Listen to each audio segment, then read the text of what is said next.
So you traded through that cycle. You saw the boom, you saw the bust, you saw the greed on Wall Street, you saw the fear on Wall Street.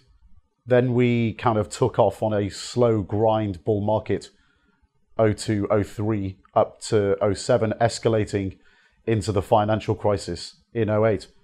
What was it like for you to trade that period up to the financial crisis? 02 to 07 was great for the most part. There were good trading opportunities, but you did see the cracks coming. I would say around 2006, it was pretty apparent that something wasn't right.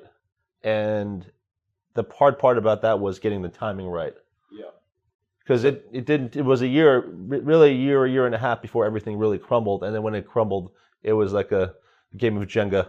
You pull out one thing and everything falls. It's like a house of cards. So in 2006, what were the cracks that were starting to appear that you were talking about? Well, the assumption that all real estate would go up forever was the first sign of a crack. The assumption was that everything was secured because the market was always going up. So if you could foreclose on, a bank could foreclose on something, but they didn't care because if they foreclosed on it, they could sell it for more. And you could see the real estate bubble bursting. You saw banks' balance sheets had bad bets on that they just couldn't move, and that was the beginning of the end. Okay, so obviously you were running the options book at Bank of America at the time. Yes. With all the conversations that you were having, how were you actually structuring things in the market at that time? What were you doing? Well, we got very defensive on the markets, and then since we had a global bank, a big risk, we had risk across all assets. We could see in other assets like mortgages and a lot of these structured products and credit markets, they were getting very bearish. So the equity market was almost the last one to see the cracks happen. Okay, so you were obviously on the equity side at the time. Yes. What was the communication like between the equities department and the fixed income department? So the typical investment bank, obviously they had the huge exposures to the subprime market.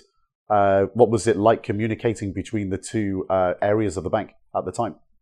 Yeah, what we would do is we'd have weekly risk meetings, and all the heads of products would meet and then talk about positions and what they're seeing, and that helped us position ourselves correctly in the equity market for the coming Armageddon. Okay, so when the Armageddon finally did come and the cracks did open, what was it like internally at Bank of America at the time? Obviously, they were a very big player during the financial crisis, as we saw and as things unfolded. What was it like there at the time? I mean, it was chaos across all, not just Bank of America, across all Wall Street firms. Yeah. Granted, Bank of America wasn't as hurt by the credit markets as because of the balance sheet. But our CEO also made bad investments. He bought Countrywide at the wrong time. Yeah. He bought Merrill Lynch when Merrill Lynch was really worthless. And so he didn't really get the memo, but the professionals definitely knew what was going on. Okay. And we were well positioned for the most part. So as far as the fallout and what happened after, obviously there was Bear Stearns, there was Lehman Brothers. Bank of America were obviously a relative survivor, doing pretty well out of the whole situation.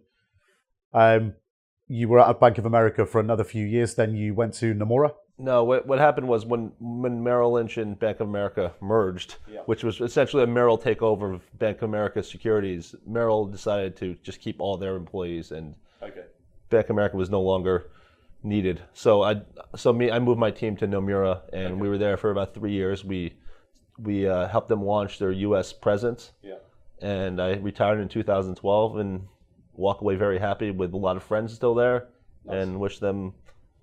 I hope they become the next Bank of America. Okay, so around 2010, 2011, you were starting to bed yourself in at Nomura.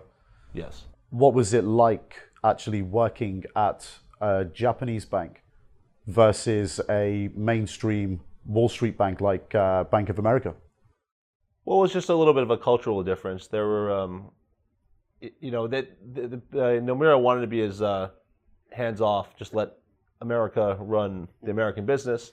But there were always some Japanese influence. But I have nothing but great things to say about the people I worked with at Nomura. They were aggressive. They also bought Lehman at the same time they acquired us. They also bought Lehman's business in Europe. Yeah. So they were, they really wanted to make a presence. They really wanted to make a push in the U.S. also.